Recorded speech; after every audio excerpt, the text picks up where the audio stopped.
So you want to buy a premium vehicle in War Thunder, but you don't know if you should. Hey everyone, Tankenstein here once again. In this short guide, I'll be going over the most important things that you need to consider before purchasing a premium vehicle so that you do not waste your time, golden eagles, or even your cold hard cash. I'll be doing this video in a tip format, meaning that I will provide 7 different tips and things that you need to know in order to make it concise and thorough. That said, if you like this type of video, please consider subscribing, as that helps me tremendously and lets me know that you like this type of video, along with obviously liking the video. Either way though, let's get into it. Now the first and likely most obvious thing having to do with premium vehicles is that they typically have a substantially better SL and RP boost compared to regular tech tree and squadron vehicles. This varies of course from vehicle to vehicle and even game mode to game mode, as premium blue water vehicles tend to have the highest multipliers, whereas higher BR vehicles in air RB have the second highest, with ground RB coming in last. Additionally, these multipliers tend to increase with BR and also depend on if you're playing AB or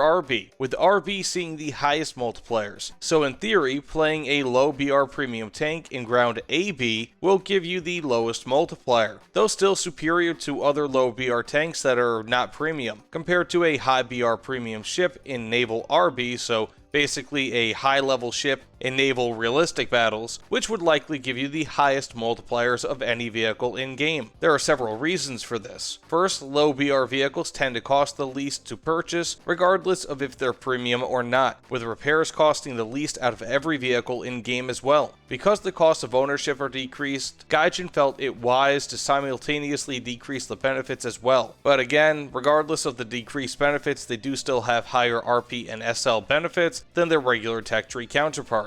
But still, for only a few hundred golden eagles, you can purchase a low BR vehicle and still rake in plenty of easy money, so it really isn't a total loss. Further, in terms of ground versus air versus naval, ground battles have higher spawn amounts and thus the score/benefit per vehicle is lowered, whereas you can only spawn once in air RB, and though you can spawn numerous times in naval, the matches tend to last far longer than any other game mode and produce a lower score per minute than the other two types of vehicles, making it so that they have a higher multiplier to at least try to make up for the difference. Now the second thing to consider, and this one is extremely important, is the rank of the vehicle that you're looking to purchase, as you can use it to research any and every vehicle before it up to the rank after it. So for example, if you own a rank 4 premium vehicle, you can research without penalty any vehicle in the tech tree up through rank 5. This is the main reason why tier 6 premiums and possibly in the future tier 7 premiums cost as much as they do. At least that's what War Thunder wants you to believe. They can research the entirety of the tech trees in which they sit. For example, you can grind the American Air tech tree in its entirety with the F5C or the AVAA, just as you can grind the entire Russian ground tech tree with the T-72 AV terms. Whereas the premium British Thunderbolt Mark I, which is a fantastic plane by the way, is rank 3 and will only allow you to research without penalty through rank 4 in the air tech tree for Great Britain. In contrast, regular tech tree vehicles and squadron vehicles will only allow you to research without penalty a rank above them and a rank below them, as well as of course the rank that they're currently in. So if you have a rank 4 vehicle, doesn't matter if it's air, ground, or naval, you'll only be able to use that to research from rank 3 through rank 5 without penalty. This is why premium vehicles are so incredibly important for the grind, because they have no penalties for researching any rank of vehicle below them, and again up to 1 rank above them. And I'll try to link in the comments below a more thorough explanation of this, but the research penalty is a huge benefit to having a premium vehicle, as again it does not suffer from those, at least again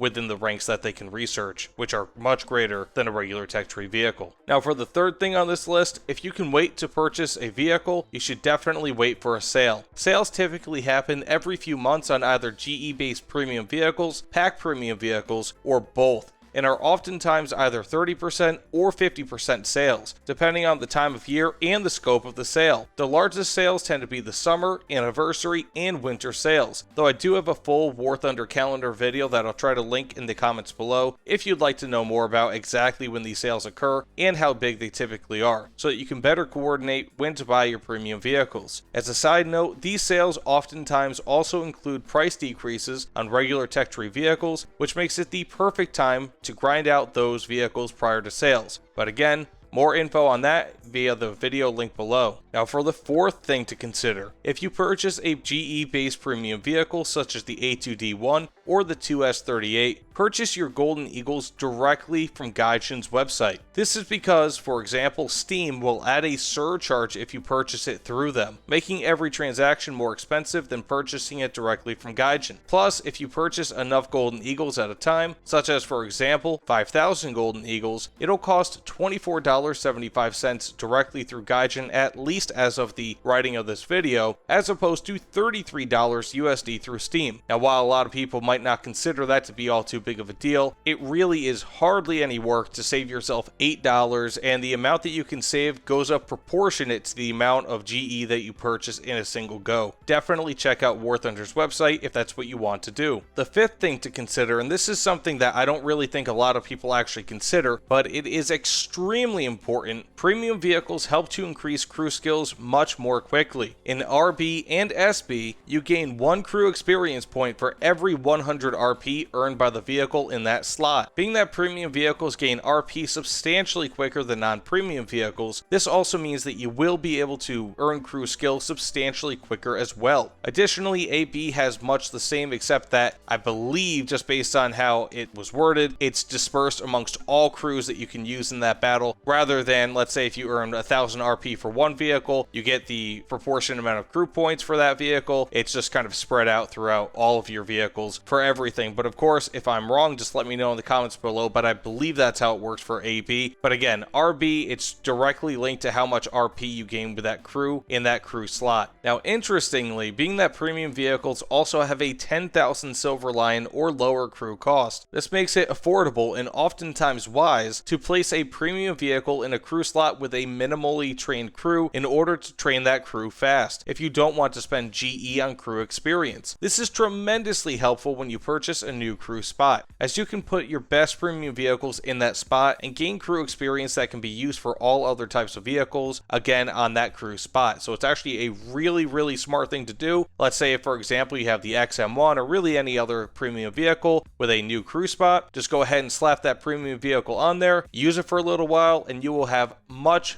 faster crew experience on that crew than you would by using a regular tech tree or squadron vehicle. Now for number 6, premium vehicles typically have a much lower repair cost when compared to other regular tech tree and squadron vehicles, at least insofar as higher tier vehicles are concerned. Further, all premium vehicles have 30 free repairs, meaning that you will have to pay no SL for the first 30 times that your vehicle is destroyed. Now going back to the actual repair cost, for example, the SU-25K has a 5,400 Silverline repair cost for AP, RB, and SB, at least as of current, whereas the regular Tech Tree SU-25 has about a 5,400 Silverline repair cost in AB, with a 12,800 repair cost in RB, and upwards of 21,500 in SB. Although this is not always the case, as things like the Premium Achilles for Great Britain cost around 1,790 Silverlines to repair, whereas the regular Tech Tree variant costs around 1,326 silver lines, both being in RB. It's not always lower, but if not, it's typically fairly similar. You'll start to notice a repair cost disparity grow in favor of higher BR premiums versus the regular tech tree counterparts that they might have. And now finally, some vehicles are limited time only, which means that you may want to keep an extra store of GE available for when random vehicles come back, especially if these are vehicles that you might want. Examples of this are the P47 M1RE, as this is typically a GE vehicle, vehicle, or the T-34 prototype, which is offered typically every few years as a pack premium vehicle. But with that said, that about ends this video. Let me know in the comments below if you guys have any additional tips that you'd like to share with the War Thunder community, because I am sure that people would love to read them, especially if I missed anything important in this video. But with that said, thank you all again, guys. Seriously, it means the world to me. Please consider subscribing if you'd like to support my channel, and just let me know what sort of content you guys might want in the future, because I like making all different types of content. And if you guys say, I want this, that, or the other thing,